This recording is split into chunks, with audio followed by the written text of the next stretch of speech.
जय हिंद दोस्तों, स्वागत है आप सभी का एक बार फिर से BK study corner YouTube channel में। आइए, आप सभी के काफ़ी रिक्वेस्ट के बाद आज वापस से लेकर आए हैं मैथ का क्लास, ठीक है। और इसके अंतर्गत हम लोग रीजनिंग को भी देखेंगे। कुछ क्वेश्चन रीजनिंग के भी होंगे और कुछ मैथ का भी होगा। काफ़ी स्टैंडर्ड लेवल का क्वेश्चन होगा, तो देखिएगा, ठीक है। तो चलिए शुरुआत करते हैं। और आप सभी हमारे बनाने से पहले आपको बनाना है, ठीक है। वीडियो पॉज करके जो सवाल आपको यहाँ पर दिख रहा है, आपको पहले अपने से बनाना है।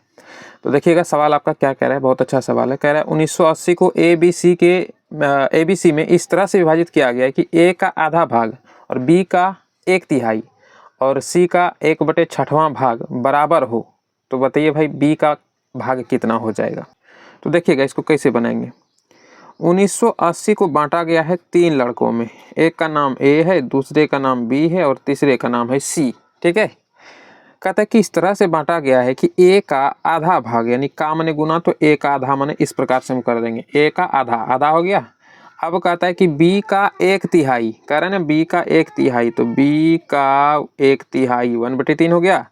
अब कहता है कि C का 1/6वां भाग, तो C का 1/6वां भाग सब क्या है भाई, आपस में बराबर है। तो सबको पहले आपस में हम लोग क्या कर देंगे, बराबर कर देंगे। इसको और अच्छा से लिखने के लिए हम क्या करेंगे, A से 1 में गुना करेंगे तो A/2 हो जाएगा, बराबर लिख लेना है। यहाँ पर B/3 हो जाएगा और इसको भी अच्छा से लिखेंगे तो C/6 हो जाएगा। हो गया। अब क्या करना है मेरे भाई, सब का एलसीएम ले लीजिए। तो 2 3 6 का एलसीएम कितना हो जाएगा, कहिएगा सर जी 6 हो जाएगा। आप इधर ले करके देख सकते हैं। 2 से इसको कटाइएगा तो कितना बार में, 2 तिया 6, 3 आ गया। यहाँ पर 3A, चूँकि 3 इसमें गुना हो जाएगा, है ना। फिर आगे 3 दूना 6, यहाँ पर 2B, फिर बराबर करेंगे। 6 से 6 एकम 6, यहाँ पर हो जाएगा क्या, कहिएगा सर जी 1 आया, तो यहाँ पर डायरेक्ट हम C लिख लेंगे। अब एलसीएम जब हम ले लिए हैं, ऊपर हमारा सब आ गया है मल्टीप्लाई करके, तो नीचे का कोई वैल्यू नहीं रह जाता है जब बराबर में दिया हो मान, यहाँ पर समझ गए।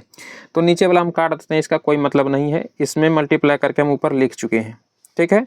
अब इसको देखिए झाँप झाँप करके निकालना है। जैसे कोई पूछे ना कि A का मान यहाँ पर बताइए क्या हो जाएगा, तो A वाला पूरा पोर्शन आपको ढक देना है और इसका जो संख्या वाला है इसको आपको गुना कर देना है। कौन कौन सा भाई, तो यहाँ पर देखिए 2 दिख रहा है, यहाँ पर इसके पीछे नहीं कुछ तो 1 छिपा हुआ है, 1C है ये, समझ गए। तो इसको A का मान यदि पूछेगा कोई, A का मान बताओ भाई क्या हो जाएगा, तो ये दोनों गुना करिए, 2 एकम 2। B का मान पूछेगा तो पूरा B ढक दीजिए और ये 3 और ये वाला 1 गुना कर दीजिए। B का मान कितना हो जाएगा, 3 एकम 3। इसी प्रकार से निकलता है झाँप झाँप के। C वाला पूछेगा तो C वाला झाँप दीजिए। इधर वाला देखिए, यहाँ पर 3 दूना, कहिएगा सर जी 6 हो गया। हो गया 6। अब एकदम पूरा मान निकल गया। A का मान ये है, B का मान ये है और C का मान 6 है, समझ गए। ये आपका निकल गया। अब सवाल में पढ़िए, देखिए क्या कहता है। कह रहा है कि ABC को, अच्छा यानी कि हम लोग ABC का मान यहाँ पर निकाल चुके हैं और यहाँ पर किस रूप में दिया है, 1980 टोटल रुपया दिया हुआ है। लेकिन देखिए इस प्रकार से जब निकलता है ना, तो आपको X मान करके बनाना है। ये क्या हो जाएगा, X, ठीक है। अब यही ना टोटली 1980 रुपया है। सबको यदि हम जोड़ देते हैं तो 1980 रुपया बराबर हम कर सकते हैं, कहेगा हाँ सर कर सकते हैं, यहीं से निकलेगा आपका, ठीक है, यहीं से निकलेगा। देखिएगा इसको हम आगे बनाते हैं थोड़ा सा, यहाँ पर हम बनाते हैं किस प्रकार से हो जाएगा। यदि सबको जोड़ते हैं तो 2 हो जाएगा, 3 हो जाएगा और 6 कितना हो जाएगा, 3 2 5 और 6 5 11x। 11x बराबर कितना हो जाएगा, कहिएगा सर जी 1980 हो जाएगा। 1980 कर दिए। अब 11 से काटिए ना भाई, कट जाएगा। x से इसको, x बराबर क्या निकल जाएगा, 11 से काटते हैं तो कहिएगा सर 11 एकम 11, 11 8 88 शून्य। यहाँ पर सर जी 180 आ गया, समझ गए। 180 किसका मान निकल गया, x का मान। अब जिसका पूछता है उसी से गुना कर दिए। किससे, किसका पूछ रहा है, कहता है बताइए भाई B का भाग कितना है। हम लोग B का भाग कितना निकाले हैं, कहिए सर जी B का मान हम लोग 3x निकाले हैं। तो बस 3x यानी 3 गुना x का वैल्यू 180 गुना कर दिया, 18 तिया 54, 540 रुपया, समझे। 540 रुपया इसका निकल जाएगा। इसका कहेगा तो 2 से गुना करेंगे, इसका कहेगा 6 से गुना करेंगे, समझ गए। तो इस प्रकार से आपको बनाना है। चलिए अगले क्वेश्चन पर आ जाइए। देखिएगा अगला क्वेश्चन कहता है कि एक आयत जिसकी एक भुजा 144 मीटर लंबी है। एगो है आयत, यहाँ पे बनाइए। एगो क्या है, एगो है आयत। इसका एक भुजा दिया है 144 मीटर। अब लंबाई है कि चौड़ाई है हमको मालूम नहीं है, लेकिन हम मान लेते हैं भाई लंबाई ये है, ठीक है। तो हम मान लिए एक भुजा इसका 144 मीटर लंबी है, ठीक है। लंबी कह रहा है तो हम लंबाई ये मान लेते हैं। और कह रहा है कि इसका जो क्षेत्रफल है, ये आयत का क्षेत्रफल एक वर्ग के क्षेत्रफल के समान है, यानी कि इसी के क्षेत्रफल का एक वर्ग है, समझ गए। इस प्रकार से वर्ग है, इसको वर्ग बना लेते हैं हम लोग, है ना। कुछ इस प्रकार से वर्ग है, इससे थोड़ा सा बड़ा होगा लंबाई चौड़ाई में। तो क्षेत्रफल इसका भी समान, इसका भी समान है। तो इसका क्षेत्रफल क्या होता है, कहिएगा सर जी भुजा स्क्वायर होता है, ए स्क्वायर मान लिए। लेकिन देखिए इसका एक भुजा दिया हुआ है, कहता है जिसकी एक भुजा 84 सेंटीमीटर, यानी एक भुजा तो दे रखा है, तो इसका मतलब पक्का यहाँ पर ए स्क्वायर का वैल्यू निकल जाएगा। कहिए हाँ सर जी हम लोग भी क्या करते हैं 84 का स्क्वायर कर देते हैं, इसका क्षेत्रफल निकाल सकते हैं भाई। जब एक भुजा दे रखा है 84 का खाली स्क्वायर कर दीजिए, स्क्वायर माने की हो गया 84 गुना 84, ये 84 गुना 84 क्या है, इसका क्षेत्रफल है, वर्ग का क्षेत्रफल है। कारण एक भुजा इतना है और स्क्वायर इसका फॉर्मूला होता है, तो स्क्वायर कर दिए, ये इसका क्षेत्रफल निकल गया। अब कहता है कि इसका क्षेत्रफल बराबर है, देखिए सवाल में कह रहा है तो बस बराबर कर देना, यानी कि यहाँ भी लंबाई गुना चौड़ाई होता है ना आयत का क्षेत्रफल, और कर देना है बराबर किसका, इसका बराबर। अब यहाँ पर एक को हम मान ही लिए, लंबाई हम लोग 144 मान लिए हैं, तो यहाँ पर 144 रख ही देते हैं, ठीक है। यहाँ पर चौड़ाई को हम x मान के बना लेते हैं, ये हो जाएगा 84 गुना 84, इधर गुना में है तो उधर जाएगा तो हो जाएगा भाग में, x बराबर क्या निकल जाएगा 84 गुना 84 या बटे 144, कटा दीजिए बन जाएगा। 4 से काटिए, देखिए 4 से कटेगा, 4 तिया 12 और 2 बचा, 4 छक 24, हाँ सर कट गया। इसको देखते हैं, ये तो कट ही जाएगा, 4 दूना 8 है और 4 एकम 4, और कटेगा, हाँ ये देखिए 3 सते 21, 3 से कटेगा, 3 से 12 तिया 36, फिर यहाँ पे 12 सते 84, 7 बार में कट गया, 7 7 ऊपर ऊपर गुना हो जाएगा, x का वैल्यू क्या निकल जाएगा, कि 7 7 7 49 निकल गया x का वैल्यू। अब पूछ क्या रहा था, ये कहता था बताइए भाई चौड़ाई इसका क्या हो जाएगा ना, तो चौड़ाई हम x मान लिए तो यही हो जाएगा 49। देखिए किस ऑप्शन में दे रखा है, एक सर जी ऑप्शन 3 में दे रखा है, समझ गए, यही हो जाएगा आपका आंसर। मीटर में दिया है तो मीटर लिख दीजिए बस। अगले क्वेश्चन पर आइए, देखिएगा अगला क्वेश्चन आपका क्या कह रहा है, एक त्रिभुज है, इसमें कोण 2 कोण 2 नहीं है, 2 कोण A बराबर 3 कोण B बराबर 6, यहाँ पर कोण C है, ठीक है, ये कोण C, और उसके बाद फिर आपको कोण C का मान ये पूछ रहा है, ये आपको पूछ रहा है, ठीक है। इस प्रकार यहाँ पर थोड़ा सा मिसप्रिंट हुआ है क्वेश्चन में, ये थोड़ा सा आप सही कर लीजिएगा। 2 कोण A 3 कोण B और 6 कोण C है, ठीक है। कहते हैं बताइए भाई कोण C का मान क्या हो जाएगा, तो वापस देखिए वही पहला वाला क्वेश्चन के जैसे इसको भी बनाना है।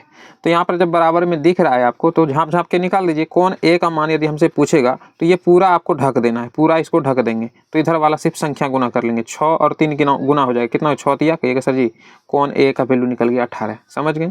B वाला पूछेगा तो पूरा ये आपको ढक देना है, अब क्या हो जाएगा 6 और 2 गुना, 6 दूना कहिएगा सर जी 12, कोण B का वैल्यू 12 आ गया। यहाँ पर कोण C का मान पूछेगा तब क्या करिएगा, पूरे झाँप दीजिए, इधर हो जाएगा 3 दूना कहिएगा सर जी 6 हो गया, समझ गए। अब सबका मान निकल गया ना, कौन ये कौन बी कौन सी, समझ गए। अब कहता है बताइए भाई कौन सी का मान क्या हो जाएगा, यही सवाल में पूछ रहा है, वहाँ पर थोड़ा सा मिसप्रिंट हुआ है, तो कौन सी का मान निकालना है। अब आप सभी को एक चीज़ तो पता है कि भाई 7 तीनों कोनों का मान होता है 180 डिग्री, तो 180 डिग्री कर देते हैं, लेकिन ये हम लोग का बराबर के रूप में करने के बाद ये आया है, तो मतलब ये x के रूप में मान करके आपको बनाना होगा, बीच में प्लस, सबको जोड़ दिए 180 डिग्री तीनों कोनों का मान होता है। जोड़ के देखते हैं, यहाँ पर हो जाएगा सर जी 18x, इधर भी जोड़िए 12 6 18x बराबर हो जाएगा 180, 18 दूना 36, यानी 18 18 जोड़िएगा 36x हो जाएगा, बराबर कितना होगा 180। ये गुना में उधर में जाएगा भाग में, यानी कि x का वैल्यू कितना निकल जाएगा 180 बटे यहाँ पर 36, 18 से काट दीजिए ना, 18 दही 180 और 18 दूना 36, 2 से वापस काटी 2 पंचे 10, x का वैल्यू कितना आ गया मेरे भाई, कहिएगा सर जी 5 आ गया। अब जिसका आप पूछे गुना कर दीजिए। कह रहा है कौन सी का मान बताइए, कौन सी का मान हम लोग क्या निकालें, कहिए सर जी 6x निकाले थे, तो बस 6 गुना 5 करिए, बन गया 6 पंचे 30 डिग्री। किस ऑप्शन में दे रखा है वही आपका आंसर हो जाएगा, कहिएगा सर जी बी में दे रखा है, समझ गए। अगले क्वेश्चन पर आइए, देखिए अगला क्वेश्चन क्या कह रहा है कि एक विद्यालय में लड़के और लड़कियों की संख्या का अनुपात 3:2 है, ठीक है। एगो विद्यालय है, ठीक है, ये बन गया विद्यालय ये जरूरी नहीं है लेकिन फिर भी बना दिए, ठीक है। ये एक विद्यालय है। अब कहता है कि इसमें लड़का और लड़की की संख्या का अनुपात 3:2 है। यदि लड़कों का 20% और लड़कियों का 25% छात्रवृत्ति प्राप्त करते हैं तो जो छात्रवृत्ति प्राप्त नहीं करता है बताइए उस विद्यार्थी का प्रतिशत कितना है। अच्छा देखिए प्रतिशत में दिया है ना, आप एगो काम करिए, देखिए टोटल स्टूडेंट का संख्या तो नहीं दिया है, तो एगो काम करिए टोटल स्टूडेंट का संख्या मान लीजिए 100 है, ठीक है। ये क्या हो जाएगा, कहिएगा सर जी कुल स्टूडेंट है ना, कुल स्टूडेंट का संख्या हम लोग मान लेते हैं 100 है। इसी में कह रहा है कि अनुपात में दिया है बॉय और गर्ल का, बॉय का दिया है अनुपात 3 और इसका दिया है कहिएगा सर जी 2, ठीक है। इस अनुपात में दे रखा है, यानी कि दोनों को जोड़ने के बाद ये आना चाहिए। तो देखते हैं भाई यहाँ पर कितना हो जाएगा 3, देखिए अनुपात में तो वापस आपको x मान के बनाना है, ठीक है। तो 3 2 हो गया, कहिए सर 5x और बराबर दे रखा है 5x बराबर हम लोग 100 मान चुके हैं, तो 5 इसको काटिए, कितना बार में कटेगा, गुना में उधर भाग में जाएगा तो कट सकता है। x का वैल्यू कहिएगा सर जी 20 आ गया। अब आपको निकाल लेना है। बी का वैल्यू कितना निकल जाएगा, यानी कि लड़का की संख्या कितना निकल जाएगा, कहिएगा सर जी यहाँ पर 3 है तो 20 दिया 60, ये वाला गुना करेंगे, ठीक है। ये 3x ये 20, इधर 2x है तो इसमें गुना कर दिए, लड़कियों का संख्या निकल जाएगा कितना, 20 और 2 करते हैं तो 20 दूना 40। अब दोनों जोड़ी देखिए 100 निकल गया कुल स्टूडेंट का संख्या, समझ गए। अब देखिए सवाल में क्या कह रहा है, कहता है कि लड़कों की संख्या का 20% उसको छात्रवृत्ति मिलता है तो नए कितने को मिलता है, कहिएगा सर जी 80% को नहीं मिलता है, 80% से इसमें गुना कर दीजिए। 40 टोटल लड़की का संख्या है, इसमें करे 25% को मिलता है, यानी कि 40 का 25% को मिलता है तो नए कितने को मिलता है, कहिएगा सर 75% को नहीं मिलता है। ये भी नहीं मिलने वाला संख्या, ये भी नहीं मिलने वाला संख्या, दोनों को जोड़ दीजिए, यानी कुल स्टूडेंट ऐसा स्टूडेंट निकल गया जिसको कि छात्रवृत्ति मिलता ही नहीं है। बस दोनों को जोड़ देंगे, निकाल देंगे, वही निकलेगा। देखिएगा ये इसको काटते हैं, इसको काटते हैं, इसको काटते हैं, इसको काटते हैं, 8 छक कहिएगा सर जी 48 हो गया। इधर जोड़िए, इधर 25 दिया कहिएगा सर 75, इधर करिए 25 चौका 100, 4 से 4 दही सर 40, 10 दिया 23 निकल गया मेरे भाई। अब दोनों को जोड़ दीजिए, कितना हो जाएगा कहिएगा सर जी 78। अब 78 क्या, तो वैसे भी हम लोग कितना माने कहिएगा सर जी 100 स्टूडेंट का संख्या माने तो हम इसको परसेंट बोल सकते हैं, यानी 78%, समझ गए। 78% को नहीं मिलता है, ये समझ गए, 78% को नहीं मिलता है। किस ऑप्शन में दे रखा है कहिएगा सर जी यहाँ पर बी में दे रखा है। इसी प्रकार से इसको बनाना होता है, नहीं समझे तो एक बार वीडियो फिर पीछे करके समझिएगा, ठीक है। चलते हैं अगले क्वेश्चन पर हम। देखिए अगला क्वेश्चन क्या कह रहा है आपका, कहता है कि 800 रुपया की राशि साधारण ब्याज पर 3 वर्ष में 920 रुपया हो जाती है। यदि ब्याज की दर में 3% की वृद्धि कर दिया जाए तो बताइए रकम कितनी हो जाती। अच्छा ये कह रहा है, यानी कि लास्ट में क्या किया है भाई, ये दर जो है बढ़ाया है ना, 3% का वृद्धि किया। तो पहले दर कितना था ये तो हमको मालूम है नहीं, तो पहले वही मालूम कर लेते हैं। अच्छा देखिए पहले दिया क्या क्या है ये पहले देख लेते हैं। तो कह रहा है कि 800 रुपया की राशि, यानी कि हमारा मूलधन बाबू ये दे रखा है, कितना, तो कहिएगा सर जी 800 रुपया दे रखा है मूलधन। अब कहता है कि राशि का साधारण ब्याज 3 वर्ष में, यानी कि यहाँ पर समय भी दे रखा है, समय कितना दिया है कहिएगा सर जी 3 वर्ष दे रखा है। लेकिन यहाँ पर देखिए ब्याज भी हमारा फाइंड हो गया, कहिएगा सर जी कैसे, आगे कह रहे हैं कि 920 रुपया हो जाती है, 3 वर्ष में 920 रुपया हो जाती है, यानी कि 920 रुपया की ये कितना है कहिएगा सर, ये तो सर मिश्र धन है, तो इसका मतलब ऐसा ही भी हम लोग निकाल सकते हैं। ब्याज कितना लगा होगा, इसमें इसको घटा दीजिए, कहिएगा सर जी 120 रुपया ब्याज ले लिया होगा, तब ना 800 का 120 जोड़ करके 920 हो जा रहा है, समझ गए। ये चीज़ यहाँ पर आपका ऐसा ही निकल चुका है। अब इसी पे आपको बनाना है SI वाला ही फार्मूला लगा दीजिए। SI वाला फार्मूला क्या हो जाएगा कहिएगा सर जी, साधारण ब्याज का फार्मूला होता है सिंपल इंटरेस्ट वाला, मूलधन अगुना समय अगुना दर अब बटे का बाबू यहाँ पर 100, ठीक है। मूलधन कितना कहिएगा सर जी 800, ठीक है भाई।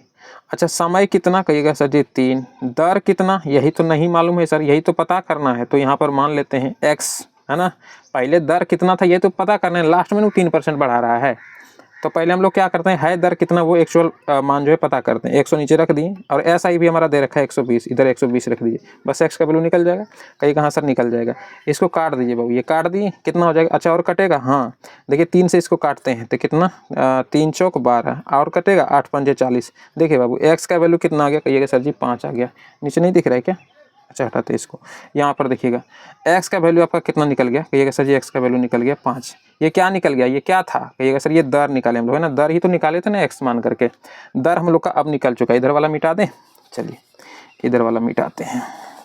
अब देखिएगा हम लोग का दर पता चल गया है 5%। अब इस पे कह रहा है कि दर बढ़ाएंगे, ठीक है भाई। तो मूलधन हम लोग का क्या दे रखा है, पहले वापस से वही वाला फार्मूला लगाते हैं SI वाला, है ना। मूलधन कहिएगा सर जी 800 रुपया है मूलधन, समय कितना कहिएगा सर जी 3 वर्ष, ये बता रहा है 3 वर्ष, और दर अब कहता है दर में 3% का वृद्धि करिए, मतलब 5% पहले था, 3% इसमें वृद्धि किया, अब 8% हम लिख सकते हैं, 5 3 8 कहिएगा हाँ सर, और नीचे का 100 कर देना है। और कहता है कि बताइए तब कितना रुपया हो जाएगा, यानी फिर वो पूछ रहा है मिश्र धन, ठीक है। लेकिन हम लोग पहले ब्याज निकाल लेते हैं, लास्ट में मूलधन में जोड़ देंगे, मिश्र धन निकल जाएगा। हाँ अब देखिए इसको बस कटाना है, जो 0 0 यहाँ पर खत्म हो गया, 8 या 24 और 8 से वापस गुना कर, यानी 24 गुना 8 कर देते हैं, सिंपल किधरों से किधरों करिए भाई बन जाएगा। 8 चौक 32 के 2 बाकी 3, उसके बाद 8 दूना 16 17 18 19 192 सर जी। 192 क्या निकल गया कहिएगा सर जी, हमारा साधारण ब्याज निकल गया यहाँ पर बढ़ाने के बाद, यानी 3% जब हम दर बढ़ाते हैं तब हमारा निकलता है ब्याज इतना। कहता है मिश्र धन बताओ कितना है, कह रहे कितना रुपया हो जाएगा का मतलब यहाँ पर समझ रहे हैं, हो जाएगा का मतलब है ये मिश्र धन पूछता है। तो मूलधन है यहाँ पर 800, इसमें 192 खाली जोड़ न दीजिए, मिश्र धन बन गया। 2 यहाँ पर 9, यहाँ पर 9, यहाँ 992 रुपया कौन ऑप्शन में है, यहाँ पर कहिएगा सर जी ऑप्शन बी में दे रखा है। समझ गए, इस प्रकार सबको बनाना है। अगले क्वेश्चन पर आते हैं, चलिए। देखिए अगला क्वेश्चन अब बनाते हैं। कह रहा है कि एगो संख्या है ए और एगो संख्या है बी। ए जो है वो बी से 40% कम है, तो बताइए बी ए से कितना परसेंट अधिक है। वाह, सवाल देखिए बहुत मस्त है। क्या करना, एक संख्या ए है और एगो संख्या है आपका बी, और ऊपर बनाते हैं थोड़ा सा, लास्ट में नीचे ना छोटा पड़ जाता है। एगो संख्या ए है और एगो है बी। कह रहा है कि ए जो है वो बी से 40% कम है। परसेंट माने होता है 100, तो इसको हम मान लेते हैं यदि 100 है तो इसका 40% कम, माने 100 में 40 कम तो कितना, 60। 40% कम है तो 60 है ना, समझ गए। यानी बी जब 100 है तो ए कितना होगा, 60 का है कि कह रहा है कि बी से 40% ही कम है तो 60 है इसका मतलब, समझ गए। इस प्रकार से आपको बनाना है। अब क्या कहता है, कहता है बताओ भाई कि यहाँ पर बी जो है वो ए से कितना परसेंट ही ज़्यादा है। तो भाई ज़्यादा कितना है तो पता चलेगा घटाने से ना। तो पहले घटाते हैं इसको, 100 में 40 60 घटाएंगे तो 40 हो जाएगा, हम लोग का निकल जाएगा। 40 तो ज़्यादा है, लेकिन कहता है परसेंट में बताओ कितना परसेंट ज़्यादा है। तो क्या करना, जब परसेंट में पूछते 40 जिसके सापेक्ष में पूछा जाए, कह रहा है कि ए से कितना ज़्यादा है। कारण सवाल में पढ़िए, कहता है बी जो है वो ए से कितना ज़्यादा है। तो जेकरा से पूछे उसको नीचे रखिए, घटाने के बाद तो ये तो ऊपर लिखबे करेंगे, और जेकरा से पूछे ए से करा तो जेकरा से वही नीचे, समझ गए। इस प्रकार से आज की परसेंट में हम लोग को निकालना है तो 100 से तो गुना करना होगा। 0 0 काट दीजिए, 2 से 2 तिया 2 दूना 4, 2 तिया 6, कटेगा नहीं, कटेगा तो पूरा गुना कर दीजिए। यहाँ पर 200/3। अब चूंकि यहाँ पर देखिए आपका जो है मान दे रखा है, किसमें कहिएगा सर जी, दे रखा है आपका अनुपात, ये अनुपात नहीं बोलेंगे, पूर्णांक में। तो कर देते हैं 3 से इसमें भाग 200 में, तो 3 दूना 6, 3 छक 18, कितना बचा 2, 0 3 छक कहिएगा सर जी 18, 19 20, यहाँ पर 2, यानी 66.2/3 हो गया। ये आपका क्या निकल गया, कितना परसेंट ज़्यादा है, तो 66.2/3% ज़्यादा है। किस ऑप्शन में है, कहिएगा सर जी बी में दे रखा है। समझ गए ये भी। अब आते हैं अगले क्वेश्चन पर। देखिएगा एक क्वेश्चन और हम लोग मैथ से ले लेते हैं, उसके बाद हम लोग रीजनिंग को देखेंगे। क्वेश्चन पिछला क्वेश्चन के ही जैसा है। देखिए कह रहा है कि एक साधारण ब्याज दर से 2100 रुपया की राशि 2 वर्ष में 2352 रुपया हो जा रहा है। तो बताइए यदि ब्याज दर 1% कम कर दिया जाए तो 2 वर्ष में नया ब्याज क्या हो जाएगा। मतलब उसमें मिश्रधन पूछ रहा था कि कितना मिश्रधन हो जाएगा, यहाँ पर ब्याज ही पूछ रहा है। तो उसी प्रकार से आपको बनाना है। मूलधन भाई दे रखा है कितना, तो कहिएगा 2100 रुपया दे रखा है सर। समय कितना दिया बाबू, तो 2 वर्ष। लेकिन दर क्या है, ये दर हमको मालूम है ये नहीं है ना, तो दर हम लोग x मान लेते हैं, और नीचे 100 तो करना ही होता है। लेकिन इधर ऐसा ही आता है, ऐसा ही क्या निकल जाएगा, ये 2100 मूलधन है और हो जा रहा है कितना, तो मिश्रधन दे रखा है 2352 रुपया, तो घटा करके लिख दीजिए कितना हो जाएगा, कहिएगा सर 252 रुपया, मतलब ब्याज लिया था इस पर। समझ गए। अब बस आपको कैलकुलेशन करना है, तो इसको काट देते हैं। 2 से इसको काटिए, 2 एकम 2, 2 दूना 4, 1 2 छक 12, इस प्रकार से कटेगा। फिर 21 से कटेगा। अगर नहीं समझ में आ रहा है तो आराम से काटिए, 3 से कटेगा ना, 3 7 21, 3 से काटिए, 3 चौक 12 और 3 दूना 6। अब देखिए 7 छक 42, हाँ कट गया। कितने बार में, यानी x का वैल्यू यहाँ पर सिंपली क्या निकल गया, नीचे तो कुछ बचा नहीं, x का वैल्यू कहिएगा सर जी 6 निकल गया। यानी ये हमारा दर निकल गया। ये क्या निकल गया, दर निकल गया। लेकिन अब सवाल में पढ़िए आगे क्या कहता है। कहता है कि दर 1% अब कम कर दिया जाए, बाकी सेम चीज़ उसी प्रकार है, तब बताइए तो ब्याज कितना रुपया निकल जाएगा। दर कम ले रहा है थोड़ा सा, मतलब कि 252 से कुछ कम निकलेगा ब्याज। तो करके देखते हैं भाई। 21 रुपया तो हम लोग का मूलधन रहवे करेगा, है ना। और उसके बाद समय कितना है, तो कहिएगा समय सर वही बोल रहा है कि 2 वर्ष है। और उसके बाद दर हम लोग का कितना हो जाएगा, देखिए पहले ले रहा था 6% के हिसाब से, तो अब 1% का कम लेगा, यानी 5% लेगा। ठीक है, नीचे 100 कर देते हैं। अब ब्याज पूछ रहा है, बताइए भाई ब्याज क्या हो जाएगा, यही हमको निकालना है। तो बस सिंपली कैलकुलेशन कर देते हैं। ये क्या निकलता है हम लोग का, ऐसा ही निकलता है, समझ रहे। तो ऐसा ही निकाल देते हैं, 0 0 0 0 यहाँ पर कट जाएगा, और बस सिंपली गुना कर दीजिए। 5 दूना 10 और 21 से 10 में गुना करिए, कहिएगा सर जी 210 निकल गया ना। तो ऐसा ही, यानी कि आपका ब्याज क्या निकल गया, 210। पहले कितना ले रहा था, 252, अब 1% कम लेगा तो 210 रुपया ब्याज होगा। समझ गए ना। तो वही हो रहा था, 1% कम करने के बाद कुछ कम निकलेगा ब्याज। तो ये हो जाएगा आपका आंसर। किस ऑप्शन में दे रखा है 210, कहिएगा सर जी ऑप्शन ए में दे रखा है। समझ गए। अगले क्वेश्चन पर आते हैं। देखिएगा अगला क्वेश्चन आपका रीजनिंग से कहता है कि ए बी से बड़ा है। ए क्या है, यहाँ पर बनाते हैं। ए क्या है, बी से बड़ा है, तो जो बड़ा है उसको हम ऊपर रख लेते हैं। ठीक है, बड़ा जो है भाई, बड़ा आदमी ऊपर रहेगा। ठीक है, इस प्रकार से आपको समझ के चलना है। तो जो बड़ा है उसको ऊपर कर लेते हैं, जो छोटा है उसको नीचे कर लेते हैं। तो ए बी से बड़ा है, हो गया वो बड़ा। अब वो कहता है सी जो है वो बी एवं डी से छोटा है। तो सी जो है वो बी एवं डी से, यानी जो सी है वो बी और डी से छोटा है। तो इस प्रकार से भी लिख सकते हैं, या फिर सी जो है वो बी और डी से छोटा है। देखिए इस प्रकार तैयो तो देखिए सी छोटा है, हाँ कहिएगा ये सर सही है, कोई दिक्कत इसमें नहीं ना, दोनों हो सकता है। अभी हम फिट करेंगे इसमें, देखिए यहाँ पर आप मतलब अभी आपका संभावना बन रहा है ये दोनों। आगे देखते हैं क्या कहता है।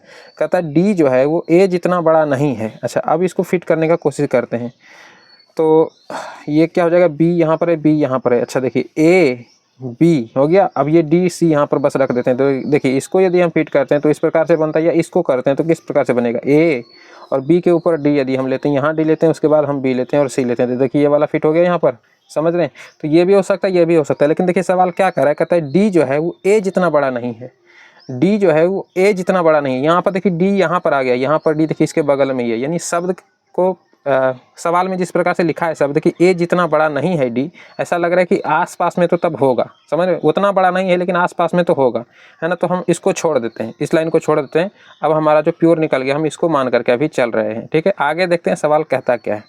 कहता है बताइए कि ए बी सी एवं डी में सबसे बड़ा कौन है। तो भाई इसको मान के चलिए या इसको मान के चलिए, इसमें भी सबसे बड़ा ए दिख रहा है, इसमें भी सबसे बड़ा ए ही दिख रहा है। अब ए किस ऑप्शन में दिख रहा है, कहिएगा सर ऑप्शन ए में दिख रहा है, तो बस ऑप्शन ए आपका यहाँ पर जो हो जाएगा, है ना, सही हो जाएगा। ए सबसे बड़ा है, ए में ऑप्शन ए में लिखा ही है, एक में आपका, समझ गए। तो अब चलते हैं अगले क्वेश्चन पर। देखिएगा अगला क्वेश्चन है आपका त्रिभुज काउंटिंग से, यहाँ पर दे रखा है और इसमें कह रहा है बताइए भाई इसमें कितने त्रिभुज हैं। तो देखते हैं भाई इसमें कितना त्रिभुज हो सकता है। सबसे पहले इसमें आपको छोटा वाला लेकर के चलना है, सबसे छोटा गिन लेते हैं। कहिएगा सर ये 1 हो गया, ये 2 हो गया, ये 3 हो गया, ये 4 त्रिभुज हो गया, मतलब समझ रहे हैं इस प्रकार से ये त्रिभुज बन रहा है ना, त्रिभुज, हाँ। तो 4 हो गया, फिर ये 5 हो गया, ये 6 हो गया, ये 7 हो गया, ये और ये 8 त्रिभुज तो यहाँ पर पता चल गया है। अब इधर 8 हम लिख लेते हैं। अब 2 को पकड़ के चलिए, ठीक है, 2 को पकड़ के चलना है। एक ये वाला ले लीजिए, एक, दूसरा ये 2, उसके बाद ये वाला लीजिए 3, और फिर ये वाला लीजिए 4 त्रिभुज और पता चल गया, कहिएगा हाँ सर। अब दिमाग लगाइए, और यहाँ पर 8 4 12 हो चुका है। अच्छा अब देखिए ये वाला पूरा लेकर के चलते हैं कुछ इस प्रकार से, ये वाला तभी नहीं गिने, तो एक ये हो जाएगा, तो फिर इधर से भी तो होगा, कहिएगा हाँ सर जी। 2 हो गया, अब इधर से भी तो होगा, हाँ ये वाला, कहिएगा हाँ सर जी। 3 हो गया, अब इधर से भी लेके चलिए ये वाला, कहिएगा 4 हो गया सर वापस से। 4 4 8 और 8 और 8 कितना हो गया 16। अब इससे ज़्यादा होगा भी नहीं, किधर से भी लीजिएगा इससे ज़्यादा नहीं होगा, समझे। तो कुल मिलाकर के इसमें कितना त्रिभुज हो गया, कहिएगा सर जी 16 त्रिभुज। किस ऑप्शन में है, कहिएगा सर ऑप्शन ए में दे रखा है, बस आपका सही हो गया, ठीक है। अगले क्वेश्चन पर आते हैं। देखिएगा एक लास्ट क्वेश्चन लेते हैं आपका ब्लड रिलेशन से। क्या कह रहा है यहाँ पर, के कहता है कि ओ एवं एम मेरे भाई हैं। अच्छा ये के नाम का कोई बंदा है, ये कह रहा है कि ओ और एम मेरा भाई है। तो जब भाई है तो इसके बगल में डैश डैश लगा करके आपको दिखाना है, ठीक है। बनाने का तरीका यही है। के जो है वो ओ और के कहता है कि ओ और एम मेरा भाई है, ठीक है, भाई है तो तीनों आपस में भाई ही हो गया। अब आगे देखिए क्या कहता है, कहता है क्यू, फिर आगे के कहता है क्यू एम का पिता है। एम का पिता है कोई क्यू नाम का, ठीक है, और पिता है तो इसलिए इसको ऊपर में दिखाएंगे। तो ये हो गया इसका पिता, लेकिन जब ये इसका पिता हो गया तो ये सब का पिता है, मतलब इसका भी पिता यही होगा, इसका भी पिता फिर यही होगा, समझ रहे ना। ये तो सबका पिता हो जाएगा जब इसका पिता, क्योंकि आपस में तीनों भाई ही है। आगे देखिएगा फिर के कहता है कि टी मेरे पिता का भाई है। के कहता है कि टी जो है ये मेरे पिता का भाई है, तो इसका भाई है तो इसके बगल में टी दिखा दिए, ठीक है, यानी ये टी जो है ये सबका चाचा हो गया। आगे देखिए क्या कहता है कि टी का एम की माता से क्या संबंध है। टी का संबंध एम की माता, अच्छा इसकी माता कौन होगा, तो कहिएगा हाँ सर इसकी पत्नी हो जाएगा। तो पत्नी को हम प्लस से दिखाएंगे, और कौन है एम की माता कोई होगा, है ना, नाम नहीं दिया है, बस ये कह रहा है, तो हम इसको मान लेते हैं कोई गोल या फिर कुछ भी मान लीजिए, खाली बॉक्स, ठीक है, ये खाली बॉक्स है। तो बताइए टी का संबंध इससे क्या है, यही पूछ रहा है। देखिए टी का एम की माता से क्या संबंध है, टी का एम की माता ये है, इससे संबंध क्या है। तो कहिएगा सर टी इसका लगेगा कौन, तो देखिए तो ये इसका पति है और पति का भाई कौन हो जाएगा, तो कहिएगा देवर हो जाएगा। तो देवर किस ऑप्शन में दे रखा है, कहिएगा सर जी ऑप्शन यहाँ पर सी में दे रखा है, तो आपका सी हो जाएगा आपका करेक्ट आंसर। समझ गए, तो इस प्रकार से आपको बनाना है। आगे भी ब्लड रिलेशन के सवाल आएगा जब रीजनिंग कराएंगे, तो समझ गए। तो यहीं पर आप सभी का क्लास एंड होता है, और आप सभी लोग कितना क्वेश्चन अपने से बना पाए कमेंट में लिखिएगा, ठीक है। मिलते हैं तब अगले क्लास में, तब तक के लिए जय हिंद।